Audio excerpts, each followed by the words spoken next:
Good evening, everybody. Welcome to a special series we've just introduced just this week from the Entrepreneur Power Hour. We're doing Saturday night personal development, and I am proud to present Acres of Diamonds, Part 1 by Mr. Earl Nightingale. Now, why did I choose this course? Because Earl Nightingale has been a big inspiration to me and Kareem, and one of our panelists here with us tonight, Mrs. Frances Richardson, had the honor of typing out this script from this audio course. She used to work with Mr. Earl Nightingale, so I'm honored to have Mrs. Frances Richardson here tonight. And without further ado, guys, let's begin the course.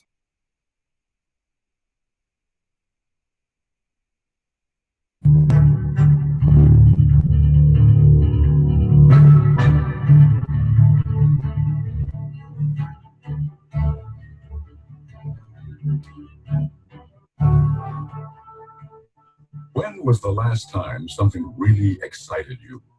Excited you so much that you couldn't wait to share it with others?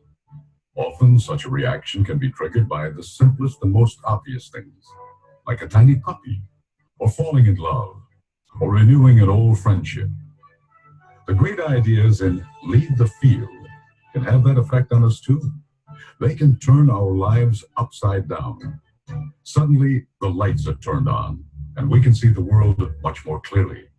Opportunities take on new luster, even though they have been there all the time, unnoticed, waiting for the great idea to make them glow. The multifaceted career of Earl Nightingale, author and narrator of Lead the Field, is an affirmation of the effect of great ideas on our lives and the degree of success we attain. As a teenager, Earl saw the plight of his family and friends and the worst of the Depression.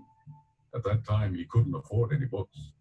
So he began seeking the answers, the keys to a better life, in his local library. And as a voracious reader, he kept searching the rest of his life. After serving as a U.S. Marine in World War II, Earl became a well-known broadcast personality and was inducted into the Radio Hall of Fame.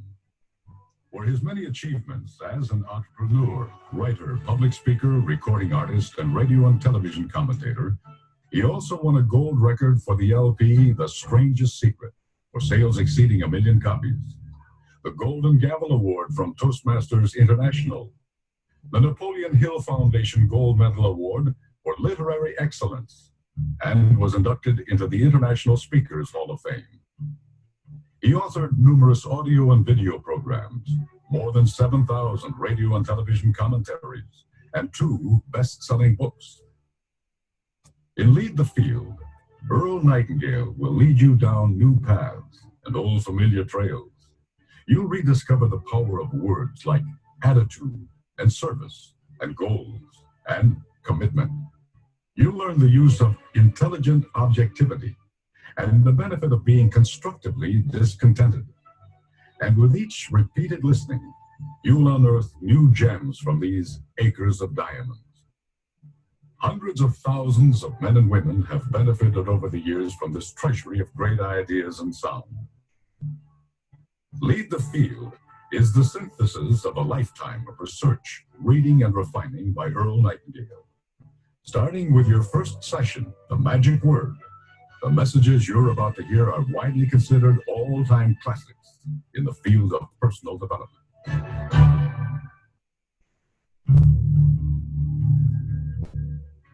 This is Earl Nightingale with Lead the Field. This program is about 12 ideas that will bring order and success into our lives. These ideas will work wonders regardless of what we choose as the main thrust of our lives. For these are the great ideas that have evolved over the centuries, and together they form a constellation by which you and I can safely and successfully navigate. The great Spanish philosopher Ortega reminded us that we human beings are the only creatures on the planet Earth that are born into a natural state of disorientation with our world. That is, while all other creatures are guided by instinct of which they're neither aware nor have the capacity to question, each of us, as human creatures, was given the godlike power to create his or her own life. And each of us does exactly that all the years of his or her life. Every day we put in place actions and ideas that will determine the shape and substance of our tomorrows. For some, those ideas and actions lead inevitably to extraordinary achievement and rewards. For most, they tend to lead to a kind of middle ground in which great numbers of people take their cues from each other without question or consideration.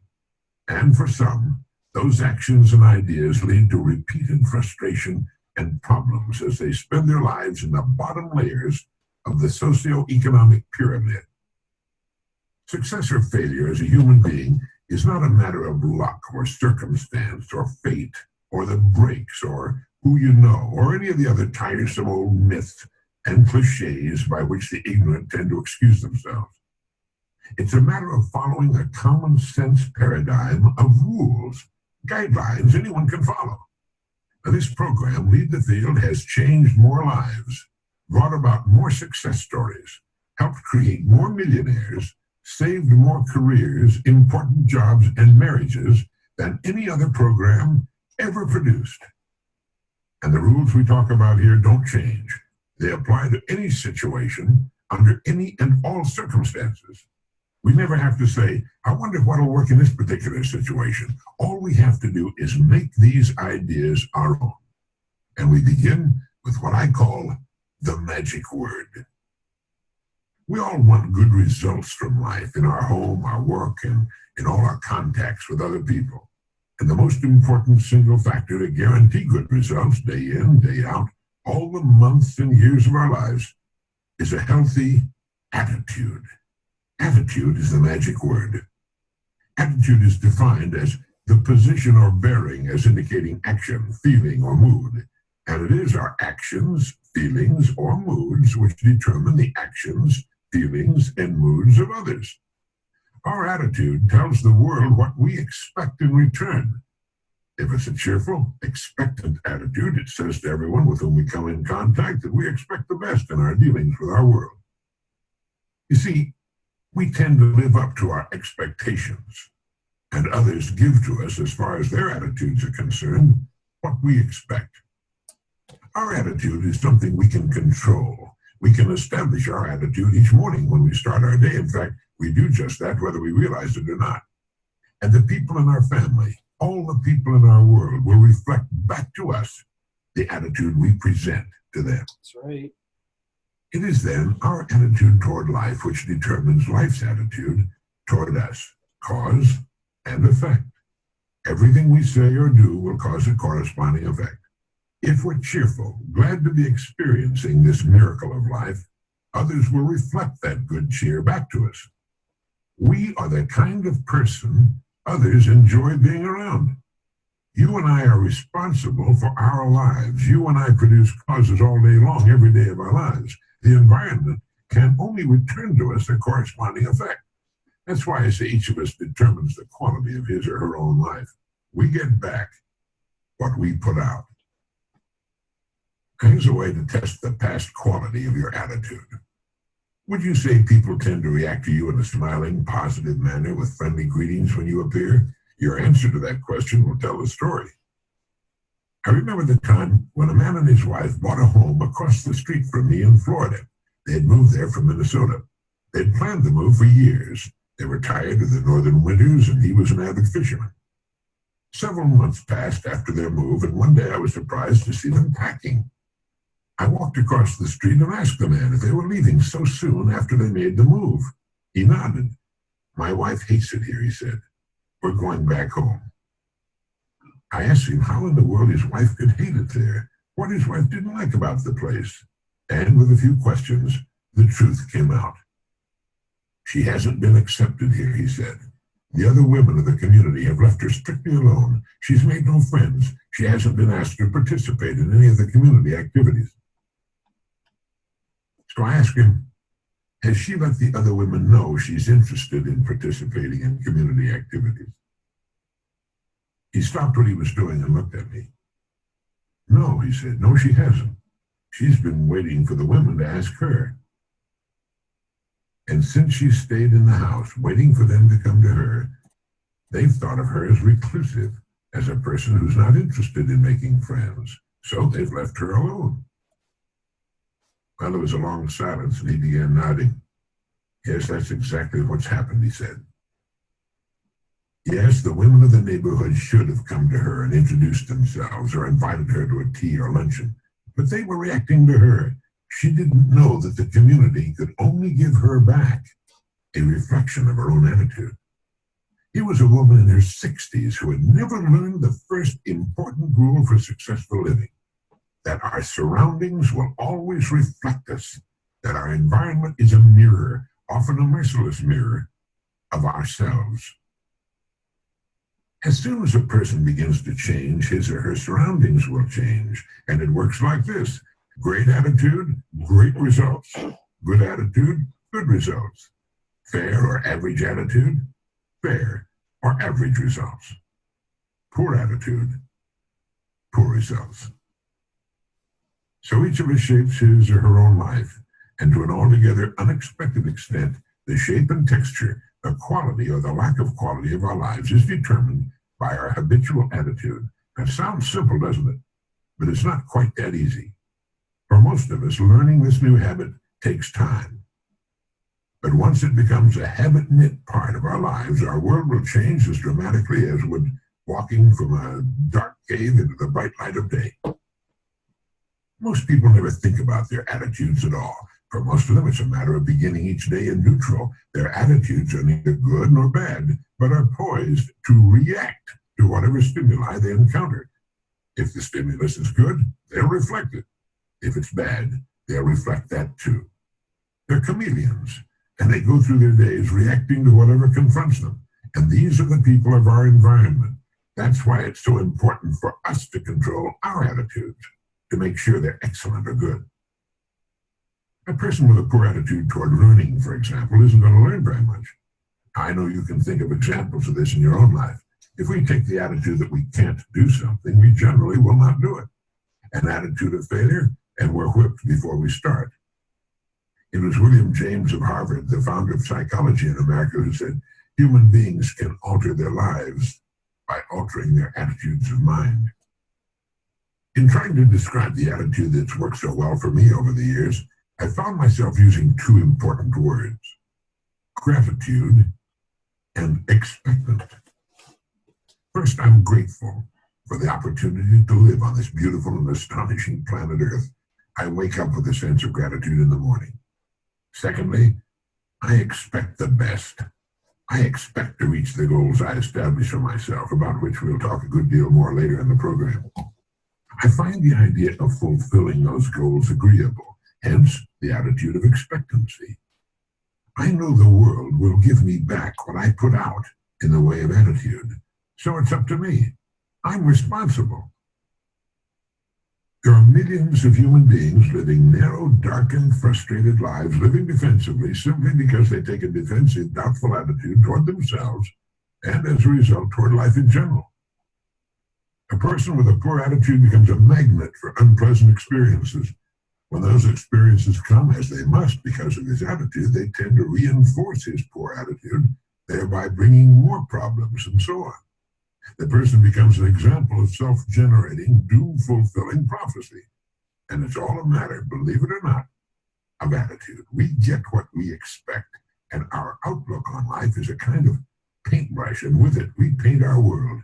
It can be bright and filled with hope and satisfaction, or it can be dark and gloomy, lugubrious.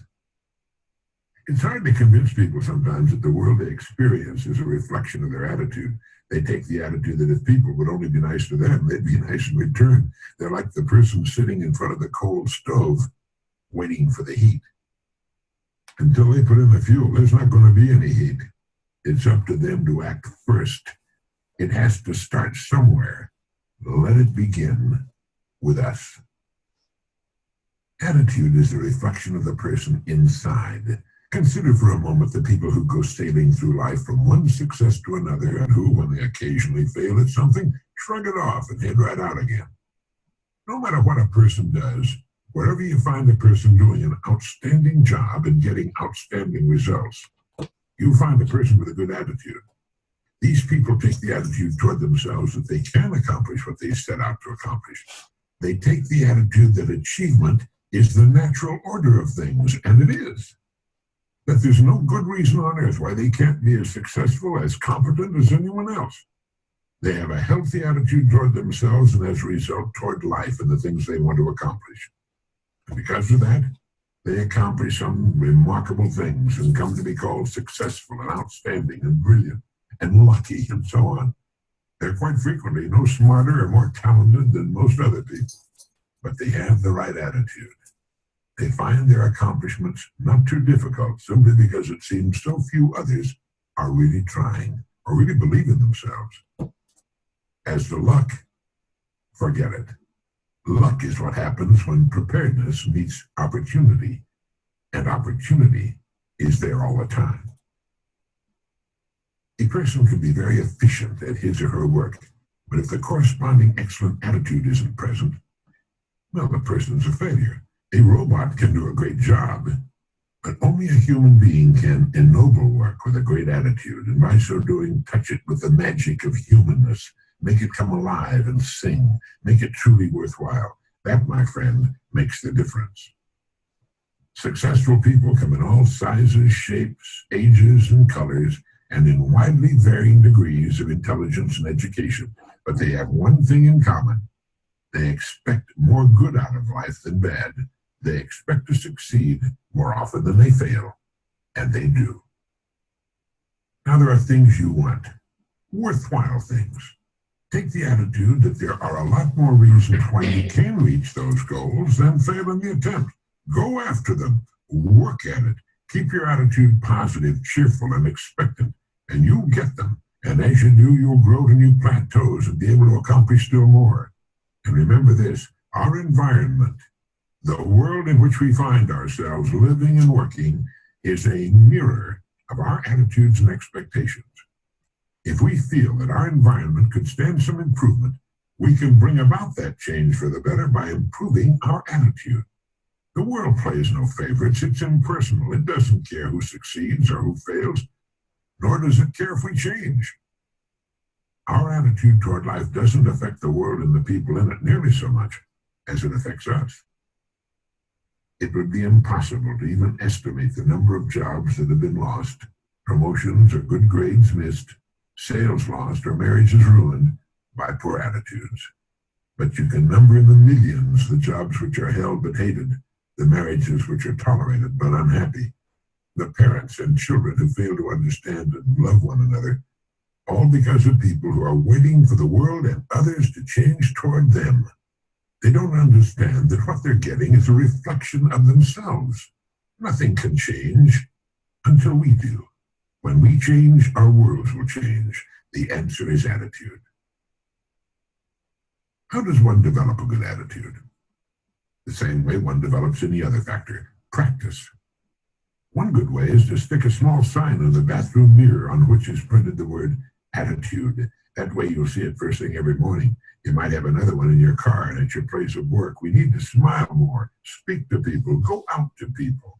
Everything in the world we want to do or get done, we must do with and through people. Every dollar we will ever earn must come from people. Everything worthwhile, the person we love and with whom we want to spend the rest of our life, is a human being with whom we must interact. Our children are individuals, each different from any other person who ever lived. And what affects them most is our attitude, the loving kindness they see and feel whenever we're around them. If you begin to develop and hold an attitude that says yes to life and the world, you'll be astonished at the changes you'll see. Someone once said, life is dull only to dull people. It's true, of course. It's also true that life is interesting only to interesting people, and life is successful only for successful people. We must be the epitome, the embodiment. We must radiate success before it'll come to us. We must first become mentally, from an attitude standpoint, the people we wish to become. Many years ago, a famous Los Angeles restaurateur was asked by a newspaper reporter, "When did you become successful?" And he replied, "I was successful when I was dead broke. I knew what I wanted to do, and I knew I'd do it. It was only a matter of time." He had a successful attitude long before the success he sought had become a reality. The great German philosopher and writer Goethe put it this way: before you can do something, you must be something. But let me prove my point by giving you a test. If you will conscientiously go about the test I'll outline and concentrate on it every day, you will find yourself becoming lucky, as the uninitiated call it. All sorts of wonderful things will begin happening in your life, and it'll show you what a great attitude can mean. So here's the test. Treat every person with whom you come in contact as the most important person on earth. Now, you do that for three excellent reasons. One, as far as every person is concerned, he or she is the most important person on earth. Two, because that's the way human beings ought to treat each other. And three, by treating everyone this way, we begin to form an important habit. There's nothing in the world that men, women, and children want and need more than self-esteem, the feeling that they're important, that they're recognized, that they're needed, that they count and are respected. They will give their love, their respect, and their business to the person who fills this need, even if it's a short encounter. Have you ever noticed that the higher you go in any organization of value, the nicer the people seem to become? It works this way. The bigger the people, the easier it is to talk to them, to get along with them, and work with them. So they naturally matriculate to the top. It's their attitudes. And the people with great attitudes just naturally gravitate to the top of whatever business or department they're in. They don't have great attitudes because of their positions. They have their positions largely because of their great attitudes. For the purposes of this test, act toward others in exactly the same manner that you want them to act toward you. Treat the members of your family as the very important people they really are, the most important in the world. Carry out into the world each morning the kind of attitude you'd have if you were the most successful person on earth. Notice how quickly it develops into a habit. And almost immediately a change will be noticed. Irritations that used to frustrate you begin to disappear. When some less informed person gives you a bad time, don't let his poor attitude infect yours. Keep yours in hand. Keep it good. Keep cool, above it all, and smiling. If someone cuts in front of your car or acts in any other manner that shows a lack of courtesy, don't react as he would. Smile it off. Destructive emotions such as anger, hatred, or jealousy don't hurt others. They hurt you. They can make your life miserable. They can make you sick. Forgive everyone who ever hurt you. Really forgive them. And then forgive yourself. That's all past. Stewing over it, exhuming it, can only make you sick. Forgive and forget it. Get rid of it. You've risen above that sort of thing. And as you develop a great attitude, you'll probably realize that you've already placed yourself on the road to what you seek. You're well on your way. It makes no difference how successful you may have been in the past. You'll be delighted with the ease and comfort of your new life. The bad or poor attitudes of others can be as infectious as the common cold. It's important that we look on them in this light as infectious conditions that can only end by hurting and annoying us if we allow ourselves to catch them. Like the doctor, often working with people with infectious conditions, we must keep ourselves healthy. We simply don't have time for that sort of thing. Whoever started the cliche, "life's too short," certainly knew what he or she was talking about. It really is too short, much too short, to spend any of our valuable time mimicking the attitudes of others, unless they're good.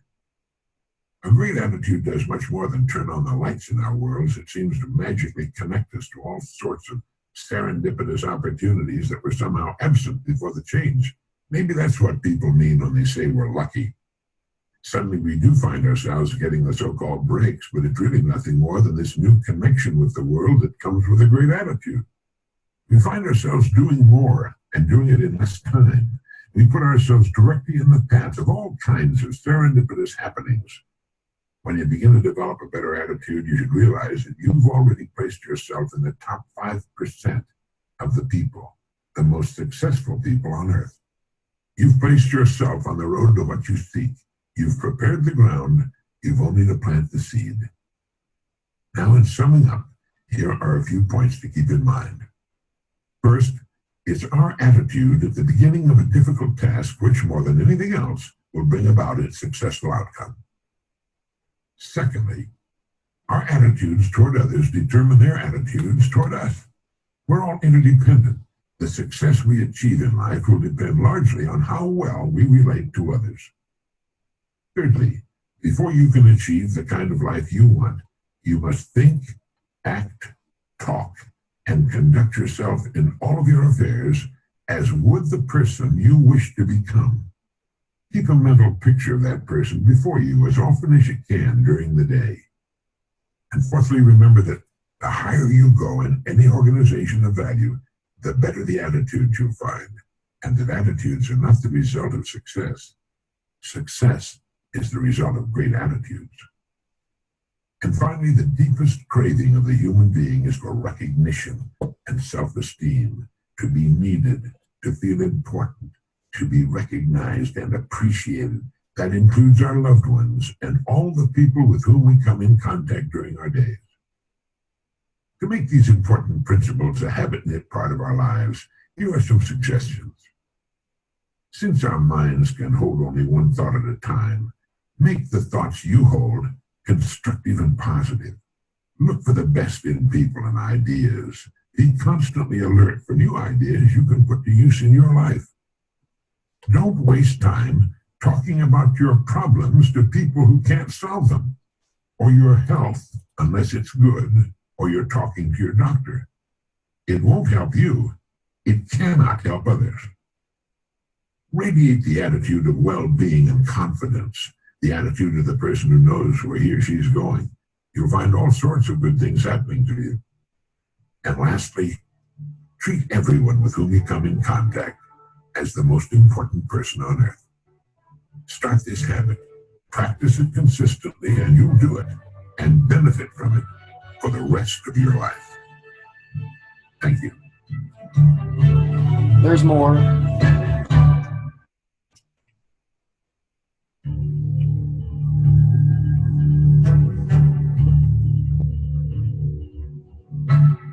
In the year 843, a man was born who was to have a profound effect upon the lives of millions of people. His name was Russell Herman Conwell. He became a lawyer, then a newspaper editor, and finally a clergyman. It was during his church career that an incident occurred which was to change his life and the lives of countless others. One day a group of young people came to Dr. Conwell at his church and asked him if he'd be willing to instruct them in college courses. They all wanted a college education but lacked the money to pay for it. He told them to let him think about it and come back in a few days. After they left, an idea began to form in Dr. Conwell's mind. He asked himself, why couldn't there be a fine college for poor but deserving young people? And before very long, the idea consumed him. Why not indeed? It was a project worthy of 100% dedication, complete commitment, and almost single-handedly, Dr. Conwell raised several $1 million with which he founded Temple University, today one of the country's leading schools. He raised the money by giving more than 6,000 lectures all over the country, and in each one of them he told a story called Acres of Diamonds. It was a true story, which had affected him very deeply, and it had the same effect on his audiences. The money he needed to build the college came pouring in. The story was the account of an African farmer who heard tales about other farmers who had made millions by discovering diamond mines. These tales so excited the farmer that he could hardly wait to sell his farm and go prospecting for diamonds himself. So he sold the farm and spent the rest of his life wandering the African continent, searching successfully for the gleaming gems which brought such high prices on the markets of the world.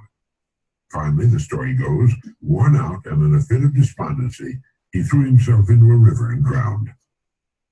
Meanwhile, back at the ranch, or farm in this case, the man who had bought his farm happened to be crossing a small stream on the property when suddenly there was a bright flash of blue and red light from the stream bottom. He bent down, picked up the stone. It was a good-sized stone, and admiring it, later put it on his fireplace mantel as an interesting curiosity.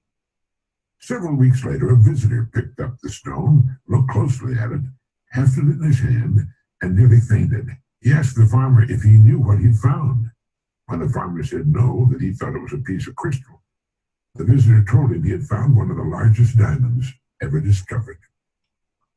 Well, the farmer had trouble believing that. He told the man that his creek was full of such stones, not as large perhaps as the one on the mantle, but, well, they were sprinkled generously throughout the creek bottom. Needless to say, the farm the first farmer had sold so that he might find a diamond mine turned out to be the most productive diamond mine on the entire African continent. The first farmer had owned, free and clear, acres of diamonds, but had sold them for practically nothing in order to look for them elsewhere. Well, the moral is clear. If the first farmer had only taken the time to study and prepare himself, to learn what diamonds looked like in their rough state, and since he had already owned a piece of the African continent, to thoroughly explore the property he had before looking elsewhere, all of his wildest dreams would have come true. And the thing about this story that so profoundly affected Dr. Conwell and subsequently millions of others was the idea that each of us is at this moment standing in the middle of his or her own acres of diamonds. If we'll only have the wisdom and patience to intelligently and effectively explore the work in which we're now engaged, to explore ourselves, we'll usually find the riches we seek, whether they be financial or intangible or both. Before we go running off to what we think are greener pastures, let's make sure that our own is not just as green or perhaps even greener. It's been said that if the other guy's pasture appears to be greener than ours, it's quite possible that it's getting better care. Besides, while we're looking at other pastures, other people are looking at ours. There are few things more pitiful to my mind than the person who wastes his life running from one thing to another, forever looking for the pot of gold at the end of the rainbow, and never staying with one thing long enough to find it. What your goal may be, perhaps the road to it can be found in the very thing you're now doing. It wasn't until he was completely paralyzed by polio and forced to reach into the rich resources of his mind that a courageous farmer got the idea of producing exceptionally good meat products on his farm. From that idea, one of the country's most successful meat packing companies was born. His farm contained acres of diamonds too. He just never had to dig for them before. Your mind is your richest resource. Let it thoroughly explore the possibilities lurking in what you're presently doing before turning to something new. I say that because there were probably good reasons for your having chosen your present work in the beginning. If there weren't, and if you're unhappy in the field you're in, well, then perhaps it's time for some serious exploration. Dr. Russell Conwell's life is a living example of the importance of a willingness to change once one's own pasture has been thoroughly explored. I said that Dr. Conwell began as a lawyer, then later changed to become a newspaper editor, before he finally found his true calling, a human, and the founder of a great university. Every kind of work has such opportunity lurking within it. The opportunities are there now, clamoring to be noticed, but they cannot speak or print signs for us to read. Our part of the bargain is to look at our work with new eyes, with the eyes of creation. Teilhard de Chardin said, "It is our duty as men and women to proceed as though limits to our abilities do not exist. We are collaborators in creation." A man I knew in Arizona began with a small gas station. One day, sitting at his desk and watching through the window while one of his young attendants filled a man's gas tank, he watched the customer while he stood about waiting for the job to be finished. It dawned upon him that that man had money in his pockets, and there were things he needed or wanted that he'd pay for if they were conveniently displayed where he could see them. So he began adding things: fishing tackle, then fishing licenses, hunting and camping equipment, rifles, shotguns, ammunition, hunting licenses. He found an excellent line of aluminum fishing boats and trailers. He began buying up the contiguous property around him. Then he added an auto parts department. He'd always carried cold soft drinks and candy, but now he added an excellent line of chocolates in a refrigerated case. Before long, he sold more chocolates than anyone else in the state. He carried thousands of things his customers could buy while waiting for their cars to be serviced. All the products he sold also guaranteed that most of the gas customers in town would come to his station. He sold more gas. He began cashing checks on Friday, and the bonanza grew and grew. It all started with a man with a human brain watching a customer standing around with money in his pockets and nothing to spend it on. Others would have lived and died with the small service station, and they do. My friends saw the diamonds. Serve the customer. Serve the customer better than anyone else is serving the customer. Many service station operators, upon seeing a wealthy customer drive in, might say to themselves, I ought to be in his business. Not so. There's just as much opportunity in one business as another if we'll only stop playing copycat with each other and begin to think creatively, begin to think in new directions. It's there, believe me, and it's our job to find it. Take the time to stand off and look at your work as a stranger might and ask, why does he do it that way? Has he noticed how what he's doing might be capitalized upon or multiplied? If you're happy with things as they are, then by all means keep them that way. But there's great fun in finding diamonds hiding in ourselves and in our work. We never get bored or blasé or find ourselves in a rut.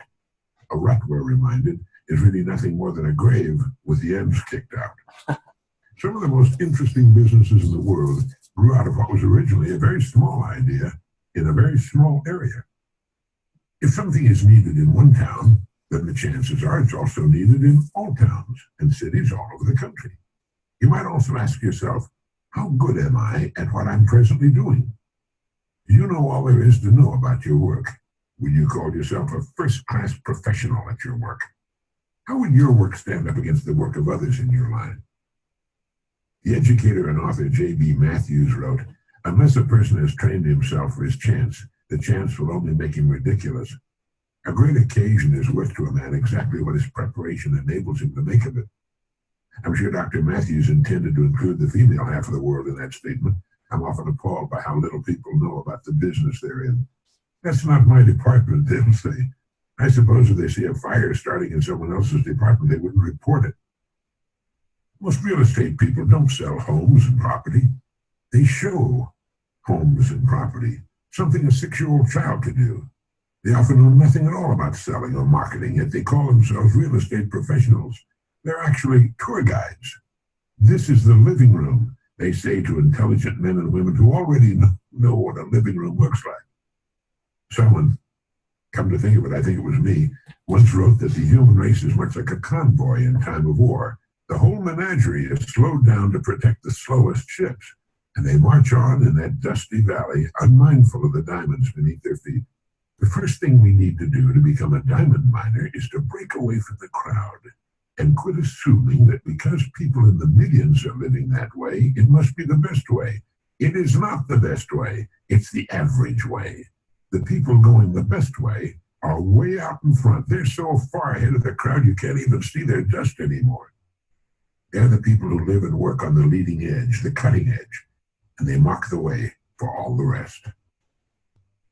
We have a choice to make, really, you and I. It takes imagination, curious imagination, to know that diamonds don't look like cut and polished gemstones in their rough state, nor does a pile of iron ore look like stainless steel. To prospect your own acres of diamonds, develop a faculty we might call intelligent objectivity. The faculty to stand off and look at your work as a person from Mars might look at it. Within the framework of what industry or profession does your job fall? Do you know all you can about your industry or profession?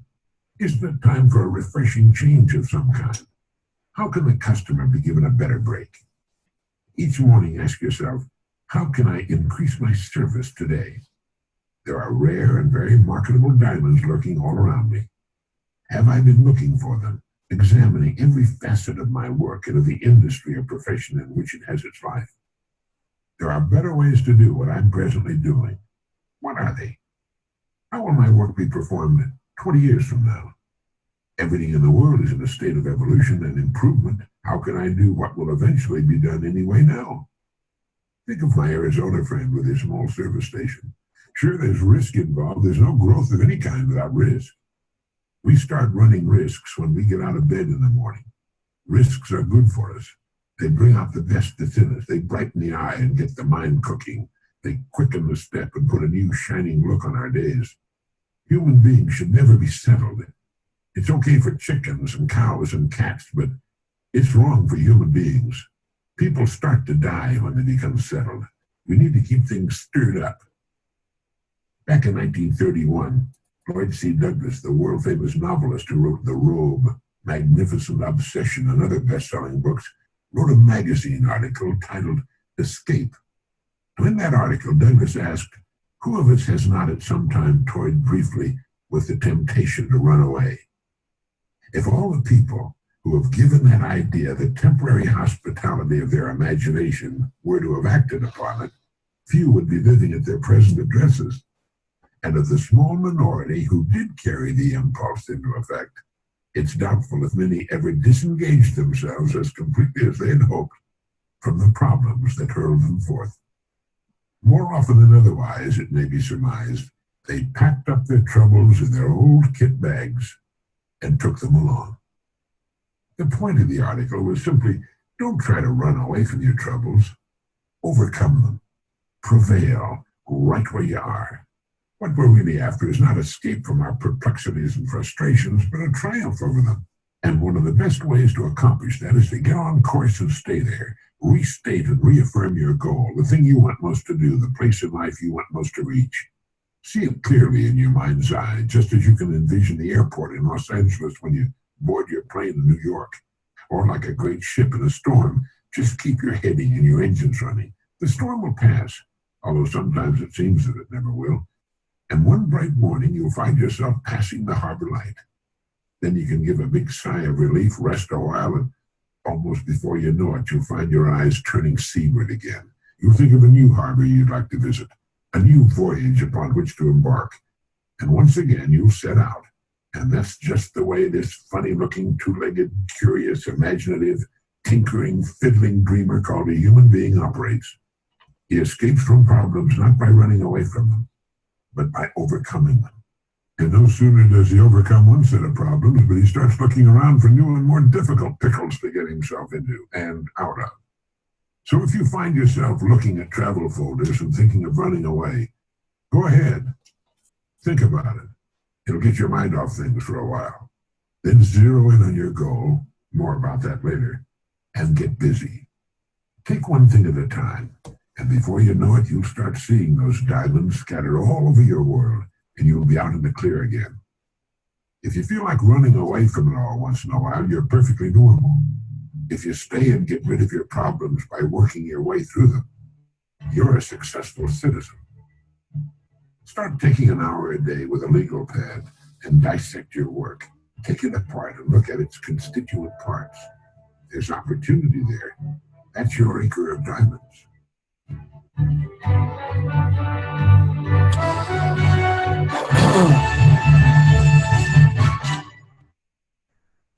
And that concludes part one, ladies and gentlemen. So, unmute. Let's brainstorm. Brilliant stuff. Everybody still awake? Yeah, no. Yes, I think Yes. the first tape that you ran about attitude is key. Yes. That is really key to everything. Myself, I think attitude is primal in my existence. Being a wheelchair victim, as some people would say, and having MS and dealing with those kind of things every day, it can be very defeating. And if you don't have an attitude that you develop early on when you're diagnosed with something like that, you're defeating your purpose. You either decide to be otherwise able and don't claim disabled. So you're saying you don't let it own you. It doesn't own you. It doesn't own your day. It doesn't own your attitude. It cannot own you. Good. I'm so happy to hear that. So when you hear Earl speak about attitude, Fran, you just outlined how important it is, because that's how we beat illnesses as a human race. If I know that if I was diagnosed with something like cancer or HIV or something like that, I would not let that own me. I would own it. And a perfect example is Magic Johnson.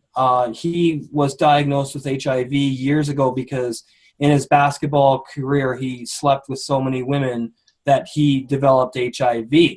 Now, it never developed into AIDS, and now he runs one of the largest research organizations, the Magic Johnson Foundation, for AIDS research.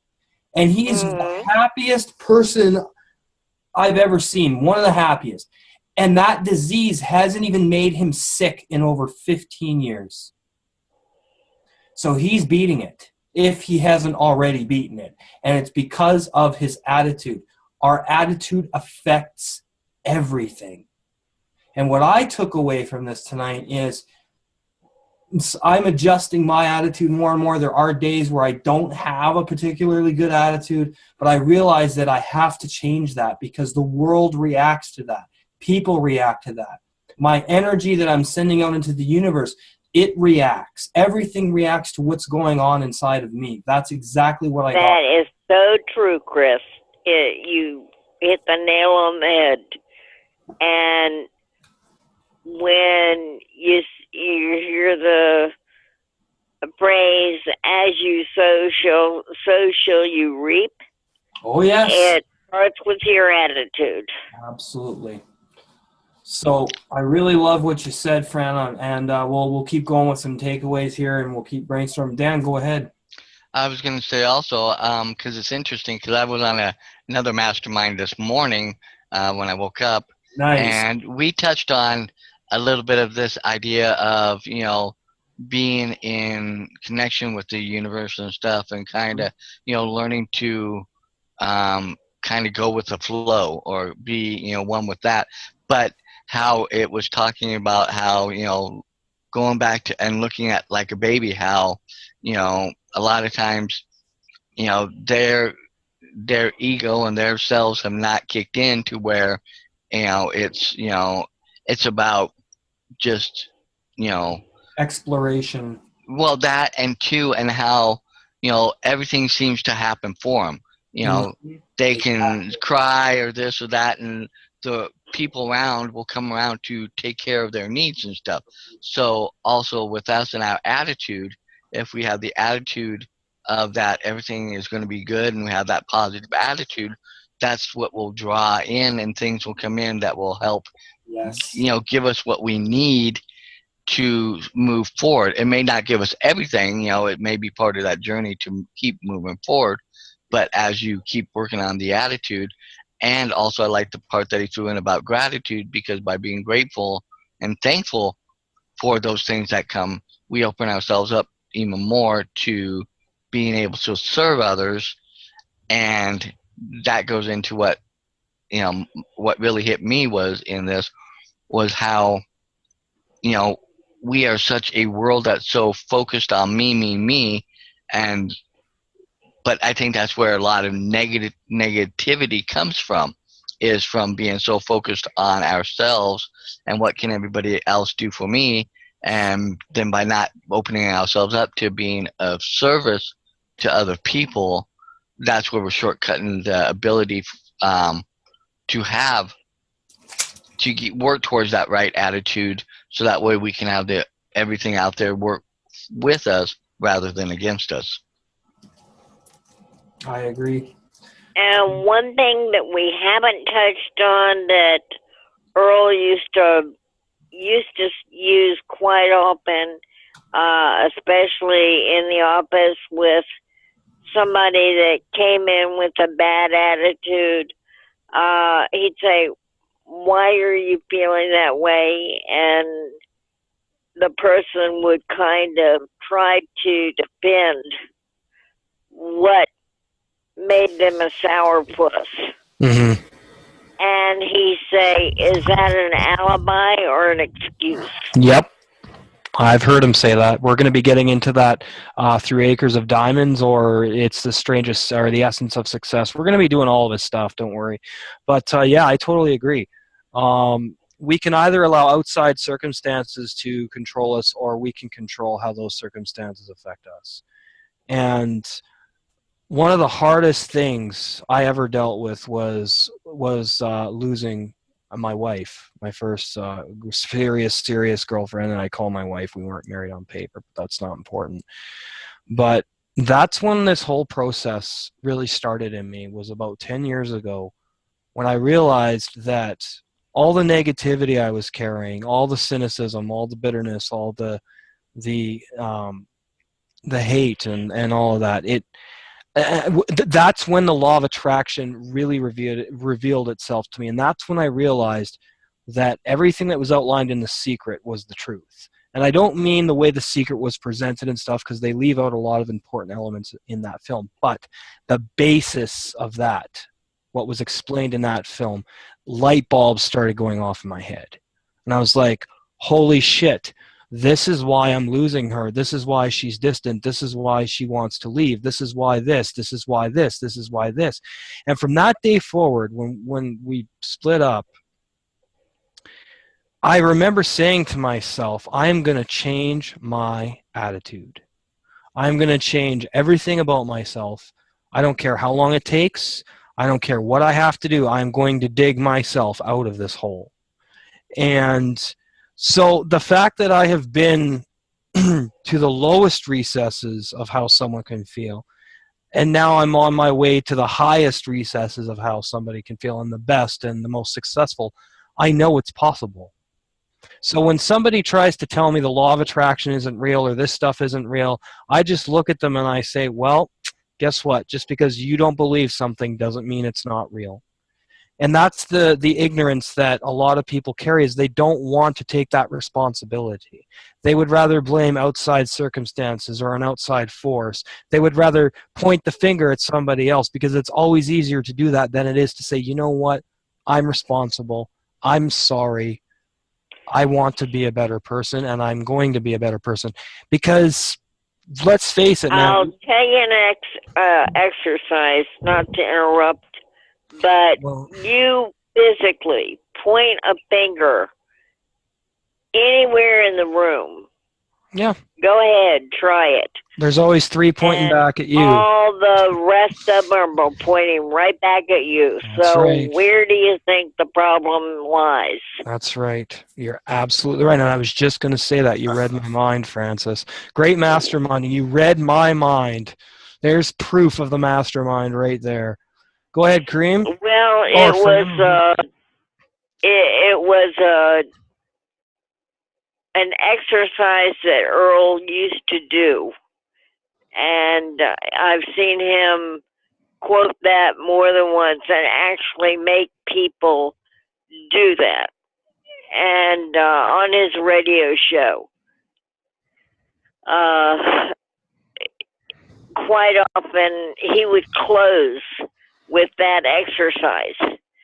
Point your finger anywhere at anybody or anything. Yep.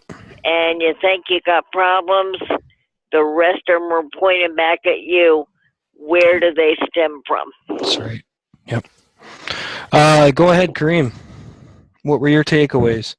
My takeaway was it's interesting because I listened to audio and stuff when I was going to sleep too, and before I would go to bed or when I would wake up, because my conscious mind isn't trying to process everything and I could just take it all in.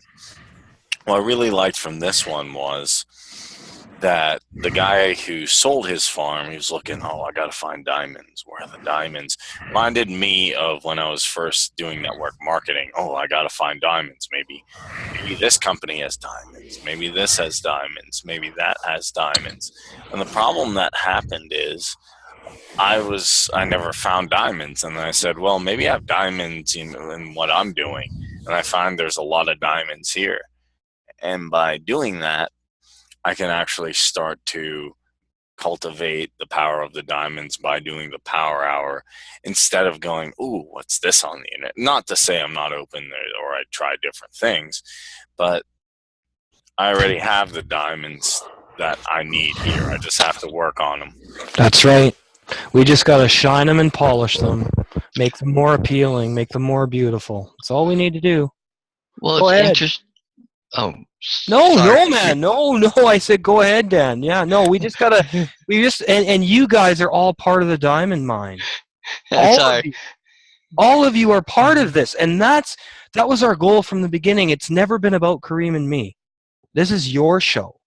We're just the people that produce it. This is your show. This is where we want to know how you guys feel when you come here. What do you get from this? What are your, it's obviously important that you come, and we love that. We want that emotional connection with each and every one of you, because this is your show. It's not about us, okay? We are doing this for everyone else. Yes, it's going to come back to us. That's obvious. The monetary aspects, although we're going to be rewarded for our service, but we are service focused, not rewarded focused. And that's what I heard in that was, stop worrying about you. Stop worrying about when your rewards are coming. Focus on your contributions, and the rewards take care of themselves. I didn't mean to. No, you didn't, though. Don't worry. I was going to jump out and say, because along Kareem's lines, because that's kind of the other part that stuck out to me, is so many people are looking to other people and other things to fill what they believe is what will be the thing that will get them to where they want to be. Yes. But in actuality, for me, I believe it's God. But for those out there who believe it's the universe or infinite intelligence or whatever, it's all the same thing.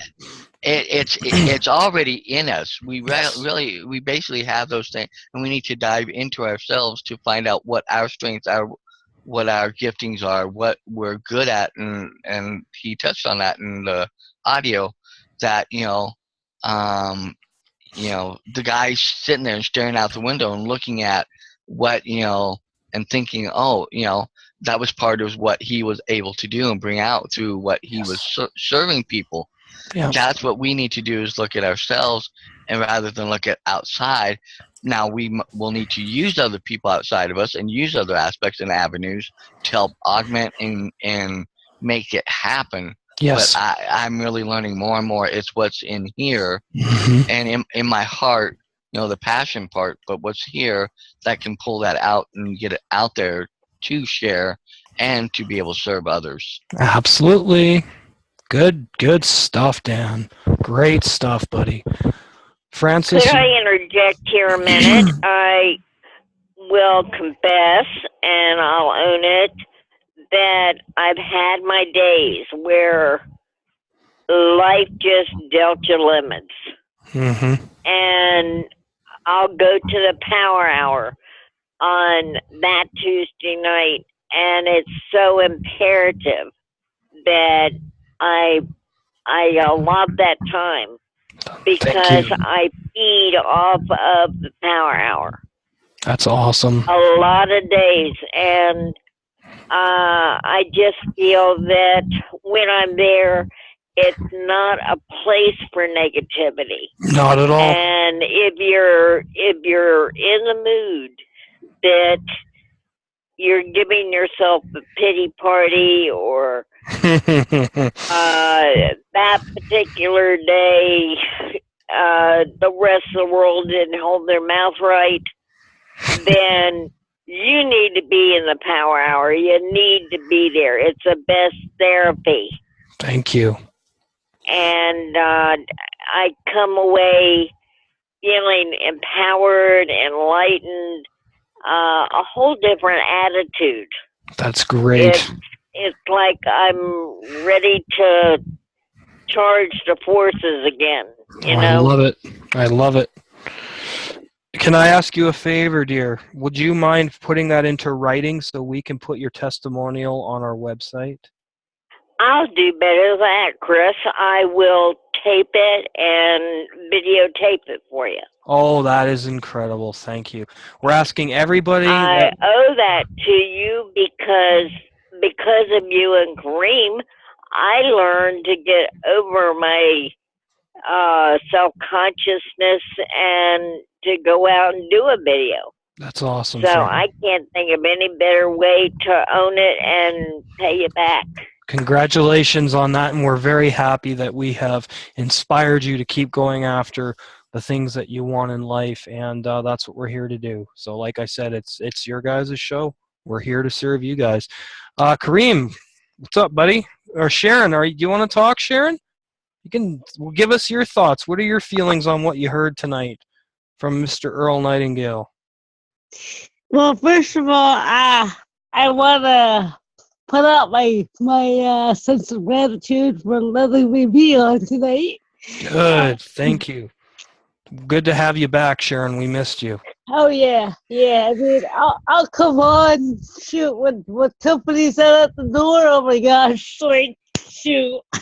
But Yep. anyway, I want to say that this is a very good idea, and that I was really inspired by everything I heard, and Awesome. you guys always inspire me. On a side note, whether it be this one or the Power Hour, I mean, it doesn't matter what show. I would be inspired. Yeah, this is just a new series we're introducing, Sharon, is our Saturday night personal development. I'll keep you updated on all the changes we're making. We're going to have different things going on, but every second and at least every second Saturday, we're going to be doing either a book study course, like, example would be The 7 Habits of Highly Effective People, or we're going to be doing a personal development audio course. Now, what I mean by that is the way this is going to work is I'm not going to change anything in the audio format until the entire course is finished. So Acres of Diamonds is going to take us like 5 months, depending on how many Saturdays, because I wanted to have the first and third Saturday being on something related to a book study or an audio course. So the next time we're going to listen to Acres of Diamonds will be part 2, will be in 2 weeks from now. Okay. Next Saturday, what Kareem and I want to do is we're in touch. Do you guys remember those Tibetan yogis we had on the show like last year? They were meditation teachers and things like that. We want to introduce some meditation classes to the Entrepreneur Power Hour, as well as the 4th Saturday. Now, I'm not saying this is going to be every 4th Saturday. We're willing to vary it up, but the 1st and 3rd Saturdays are going to be centered around personal development. We've made that decision. Are you talking about Dada? Yes, absolutely. Oh, he's awesome. I know. Absolutely awesome. And I was in touch with him just this past week, and I asked him if he would mind coming back to the show to teach some meditation classes, and he was more than willing to do so. So I'm really excited. Awesome. Yep. And this is the most inspiring show. I mean, if you just mentioned Power Hour, I'm there. I don't care if it's Tuesday, Wednesday, Saturday. I can't get enough of it. That's great to hear. I just live, eat, and breathe. That's for awesome. The Power Hour. That's so awesome. And we want to have that effect on every single person, everybody that comes, because we understand that people need a voice. They need a place where they can come and mastermind and get their batteries recharged and feel like they matter and feel like their ideas are taken seriously and share their success stories with the world. And the Power Hour is where they can do it. That's absolutely right. You hit your goal. Yep. It's only the beginning, my friend. It's only the beginning. Yep. So, Kareem, you want to share some more thoughts? Or Sharon, anybody? Well, the rest of it, I wanted to finish what I was trying to say. Yeah, sorry. I don't know what happened there. That's okay. Well, it's all good. You guys can give. I always give the people the courtesy of things, but what I got out of it was you get what you get. How do I say this? You put in what you want out. That's right.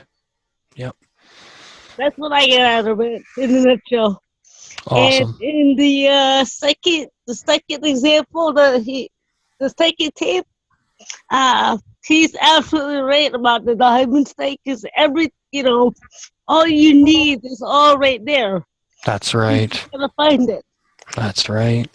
Brilliant stuff, Sharon. So, how did that?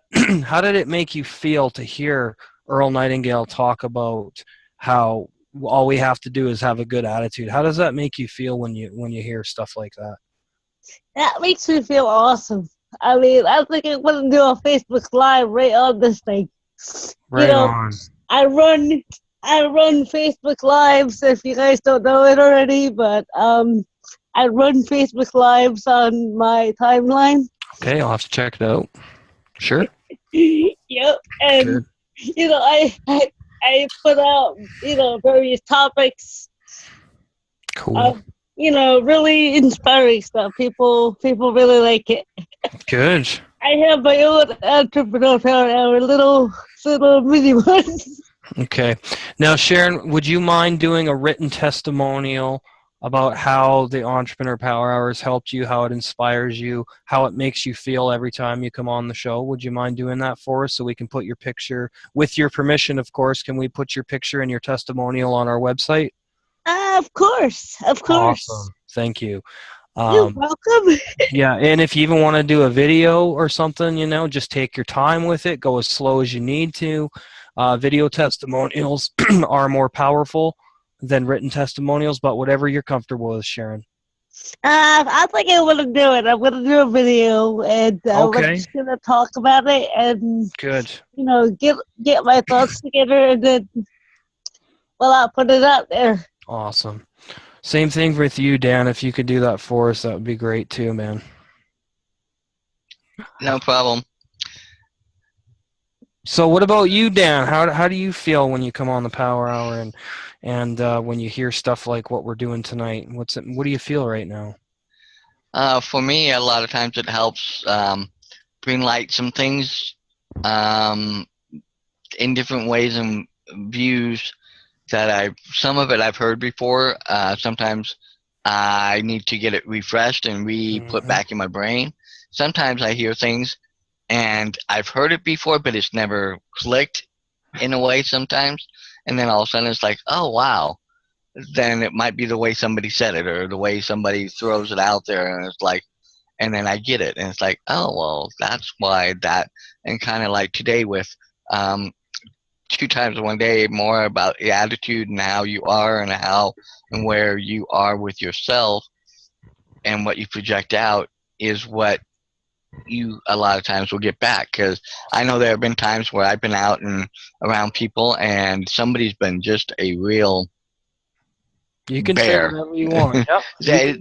They've been a real bear, and I'm just You can like, say asshole if you want to. I mean, it's not a PG rated show. no, I know, but I usually when I get really pissed or something, then I get.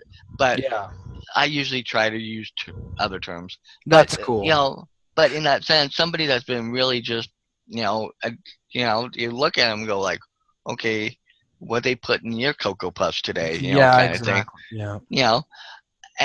But then sometimes it affects me and then I get negative Yes. and I'm like, Yes. wait a minute, so it really is helping me to realize and understand that I have the power to change that and say, no, I'm not going to let that be what drives me today. I'm going to change this and turn it and put it back out. And then maybe I can help them back out. And the other thing I learned is sometimes giving the other person, in essence, permission, so to speak, to be able to get some of that out of them, because sometimes that's what they need, is to get it out and out of themselves too, and then maybe listen to them and then turn it around and say okay and give them something good back. Yeah. So and that's where I think I'm learning more that I really have the power to really affect those around me by how I take care of myself and what I'm putting out in that sense. Absolutely. Isn't it crazy how that energy transfer, how that energy works? You're around people that are just in a shitty mood. You know, they have nothing good to say about anything. And do you ever notice the longer you hang out with them, the worse you feel? Even if they're not talking, they don't even necessarily have to be talking.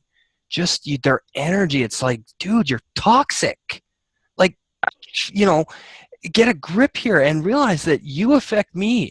Your attitude's affecting me. Your body language, the way you're sitting there slumped in your chair and you just look like you've lost your wife or your best friend, or, you know, like the world's just raining shit on you. It's like, snap out of it, man. Like, it's not that bad. It's really not that bad. It's very toxic. It is. When you're around people like that.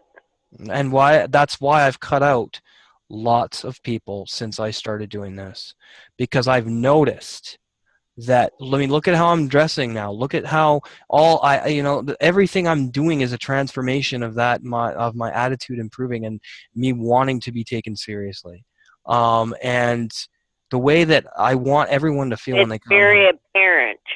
It's very apparent the changes you made. Thank you. And you know, that's just it. I know what we're doing is going to get so huge. I don't care if it takes 20 years. I don't care if it takes 30 years. I don't care if it takes 40 years.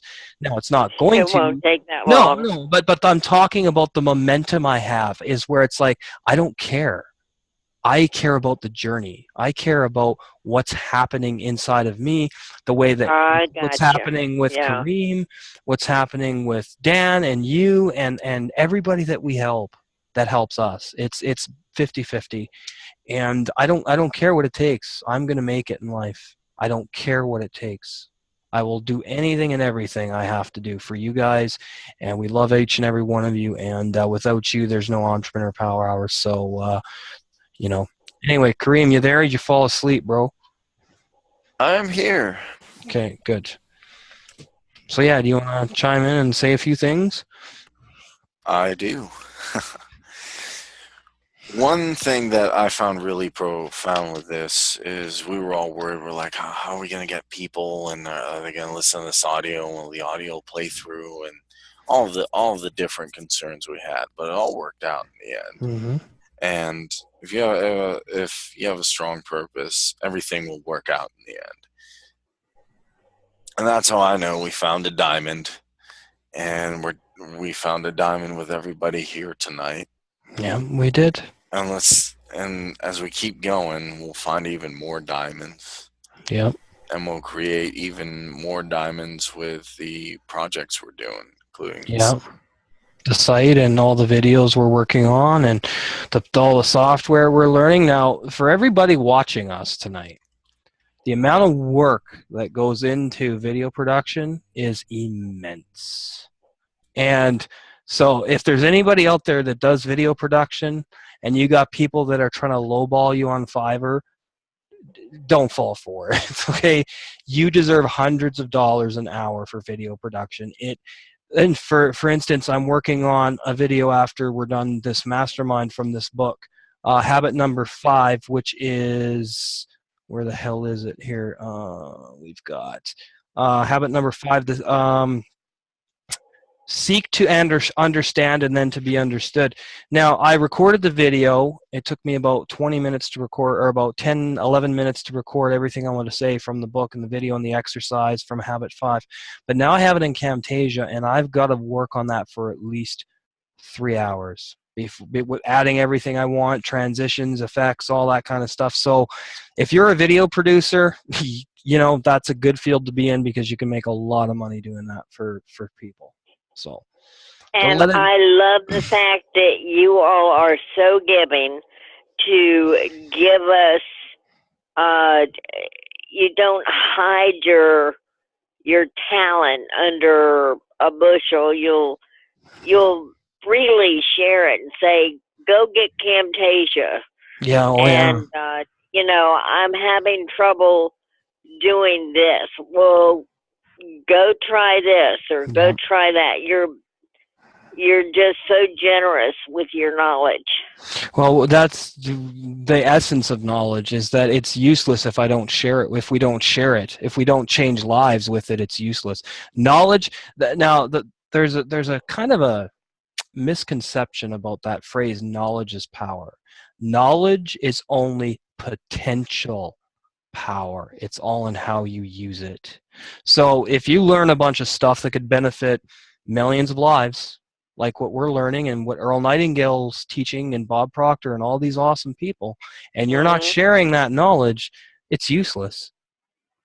Because that knowledge, you have attained that knowledge so that you can share it with the world, so that everybody can benefit from it. I love sharing the Power Hour and what I've heard with my peeps that are on social networks, the people that I deal with in groups daily on Skype, and it's just such a vast field of diamonds. Thank you. Acres of diamonds, yeah. Acres of diamonds that I was kind of hoarding them when I first became aware of the Power Hour, and now I just can't wait to share it. That's good. That's good to know. Very, very happy about that. Any closing thoughts, comments, anything like that before we wrap up? Anybody else would like to chime in on what they got for any more nuggets coming out of this first portion of Acres of Diamonds? Go for it. Kareem, what about you? I was actually going to say to the audience, if anybody has anything they're working through currently that I don't know what to do, I'm confused, and I even have things like that, you could suggest what it is to us that you're like scratching your head about or that's keeping you up at night. And we could either bring it on the regular show or bring it on this here where we present an audio to help, or we do a discussion to help. Because that's actually what we'd like to focus it around, is what problems can we solve for you guys? What diamonds can we unearth for you guys? And that's all I got. Actually, what we should say is, what diamonds can we help you discover within yourself? Yeah, that's a little better, right? I don't know. What do you think, Kareem, phrasing it that way? What diamonds can we help you find that are already there that you have within yourself? I like it. Oh, your way was good too, you know. Yeah. I like it too. Well, we like you, Sharon. We love everybody here. And thank you very much to you wonderful individuals for joining us for our first series, the Entrepreneur Power Hours Saturday Night Personal Development, Acres of Diamonds Part 1. Tune in 2 weeks' time at 8 p.m. Eastern, 9 p.m. Eastern, 8 p.m. Central, 9 p.m. Eastern for Part 2 of Earl Nightingale's Acres of Diamonds, and we will see you later. Thank you.